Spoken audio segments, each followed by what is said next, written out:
Hello dear student, आज के इस वीडियो में हम बात करेंगे लाइकेन के बारे में, जिसे हिंदी में सेक के नाम से जाता है। लाइकेन को हम सेक भी कहते हैं। यदि हम सेक के बारे में बात करें, यहाँ से आपके क्वेश्चन ज़रूर एग्जाम में आते हैं। आप किस चीज़ की तैयारी कर रहे हैं हमें कमेंट करके ज़रूर बताएं कि आपके लिए ये टॉपिक कितना इम्पोर्टेंट है, हम आपको कमेंट करके ज़रूर बताएंगे। चलिए सबसे पहले हम बात करते हैं लाइकेन के बारे में।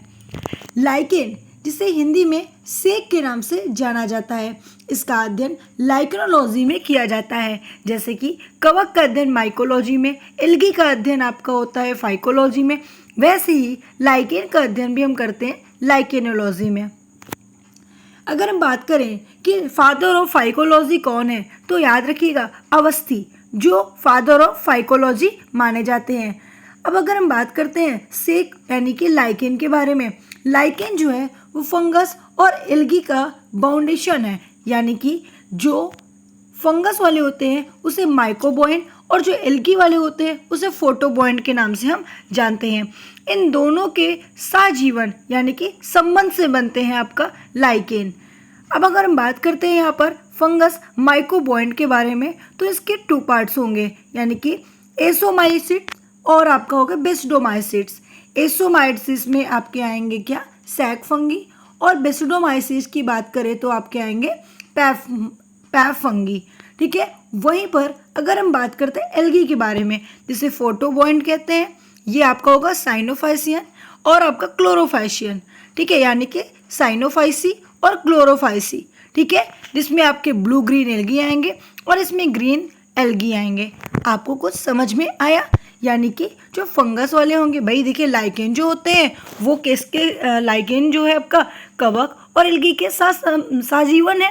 तो उस प्रकार से लाइकेन को 2 पार्ट्स में डिवाइड किया गया, माइकोबोएंट, कुछ लाइकेन जो कवक से मिलकर बने हैं, कुछ एल्गी जो कुछ लाइकेन जो एल्गी से मिलकर बने हैं। तो एल्गी वाले लाइकेन को हम फोटोबोएंट कहते हैं और फंगस वाले को हम क्या कहते हैं, माइकोबोएंट कहते हैं।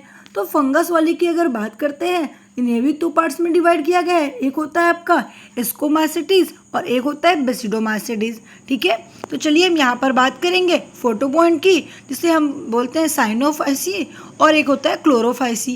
क्लोरोफाइसी वाले जो फंगस होते हैं उन्हें ग्रीन एल्गी होते हैं, यानी कि जो ब्लू ग्रीन एल्गी होती है वो क्लोरोफाइसी है, और जो ब्लू ग्रीन एल्गी होती है उसे हम क्या कहते हैं, साइनोफाइसियन कहते हैं। ठीक है, अब हम बात करते हैं यहाँ पर किसके बारे में, एस्कोमाइसिटीज और बेसिडोमाइसिटीज के बारे में। अब देखिए यहाँ पर अगर हम बात करते हैं तो ध्यान से समझिएगा, थोड़ा सा वेरी इंपॉर्टेंट है आपका। ठीक है, क्रोम्बोम्बी एक साइंटिस्ट हैं जो मास्टर स्लेव हाइपोथेसिस दिया था। इन्होंने लाइकेन के वाइफ हस्बैंड रिलेशनशिप दिया था, यानी कि लाइकेन को इन्होंने वाइफ हस्बैंड का रिलेशनशिप दिया था। ठीक है, किसने, क्रोम्बोम्बी ने। ठीक है, याद रखिएगा मास्टर स्लेव हाइपोथेसिस किसने दिया था, तो आपको बताना है क्रोम्बोम्बी ने दिया था। लाइकेन के वाइफ हस्बैंड रिलेशनशिप दिया था।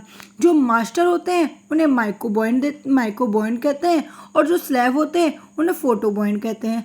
अब कुछ आपको समझ में आ चुका होगा। ठीक है, यानी कि मास्टर जो होते हैं, ठीक है भाई, यहाँ पे क्या है, मास्टर स्लेव हाइपोथेसिस है। तो मास्टर स्लेव हाइपोथेसिस दिया जो था, जो मास्टर होते हैं उसे माइकोबोएंट कहते हैं और जो स्लेव होते हैं उसे फोटोबोएंट कहते हैं। इन्हीं दोनों से तो मिलकर क्या बने, लाइकेन। तो इन्हें वाइफ हस्बैंड का रिलेशनशिप दिया गया। लाइकेन वनस्पति शरीर का एक थैलस होता है, और थैलस क्या होता है, एक पौधा जो शरीर यानी कि पौधा का शरीर जो तने और पत्तियों में विभाजित नहीं होता, जिसको हम तने और पत्ती में डिवाइडेड नहीं कर सकते, वास्तविक जड़ और संवहनी प्रणाली का अभाव होता है, उसे हम थैलस कहते हैं। लाइकेन के बारे में आगे बात करें तो लाइकेन शब्द का प्रयोग सबसे पहले थियोफ्रस्टस ने किया था। साथ ही साथ बॉटनी के भी फादर किसे कहा जाता है, थियोफ्रस्टस को कहा जाता है। लाइकेन वास्तव में ऐसे द्विप्राकृतिक अथवा मिश्रित जीवधारी हैं जो कवक और शैवाल यानी कि फंगस और एल्गी अथवा साइनोबैक्टीरिया में से किसी एक के साथ अथवा दोनों के साथ संगठन बनाकर जीवन यापन ये करते हैं। और इस संगठन में पाया जाने वाला कवक कांस तथा शैवाल अवयव सेवलांस कहलाता है, जिसे हम हिंदी में इंग्लिश में क्या बोलते हैं, फाइकोबॉइड और आपका माइकोबॉइड जिसे कहा जाता है। बात कुछ क्लियर हुई। कवक वाले को माइको और शैवाल वाले को फाइको कहा जाता है।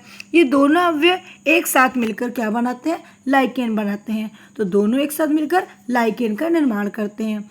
लाइकेन में पोषण शैवाल के समान तथा जनन कवक के समान होता है। अब अगर हम आगे बात करें लाइकेन के बारे में, उससे पहले आपने चैनल को सब्सक्राइब नहीं किया तो चैनल को सब्सक्राइब करके वीडियो को लाइक करके शेयर करना बिल्कुल मत भूलिएगा। लाइकेन एक सर्वव्यापी है, आर्कटिक से लेकर अंटार्कटिक तथा मध्य के क्षेत्रों में, ठीक है, उनके मध्य के क्षेत्रों में भी पाया जाने वाला है। और लाइकेन नग्न कठोर चट्टान, वृक्ष, तने, लकड़ी के लट्ठों आदि पर पाए जाते हैं। हिमालय पर्वत की तराई वाले क्षेत्रों में भी लाइकेन बहुत ही ज़्यादा मात्रा में पाए जाते हैं। अनेक मरुभूमि आवास में भी ये प्राथमिक निवारकों यानी कि प्राइमरी क्लोनाइजर के रूप में भी पाए जाते हैं। और साथ ही साथ ये पेड़ की छालों पर, पौधों की पत्तियों पर, टूटी हुई इमारतों की दीवारों पर भी पाए जाते हैं। ये उन स्थानों पर भी उग जाते हैं जहाँ समानता पौधों की वृद्धि के लिए अनुपयुक्त होते हैं, जहाँ पर बिल्कुल भी अदर प्लांट उगने की कोई संभावना नहीं होती, वहाँ पर भी ये उगते हैं। लाइकेन वायवीय मंद गति से वृद्धि करने वाले बहुवर्षीय होते हैं। तो कैसी लगी आपको वीडियो, हमें कमेंट करके ज़रूर बताएं। मैंने आपको लाइकेन के बारे में कुछ बेसिक इन्फॉर्मेशन दी। हम आपको पार्ट 2 में आगे बताएंगे लाइकेन के बारे में और भी चीज़ें, यानी कि उनके प्रकार, उनके लक्षण, उनसे हानि, उनसे लाभ और उनसे महत्वपूर्ण क्वेश्चन, ये सभी चीज़ें हम लोग नेक्स्ट क्लास में बात करेंगे। तो आज के लिए हम क्लास को यहीं पे समाप्त करते हैं।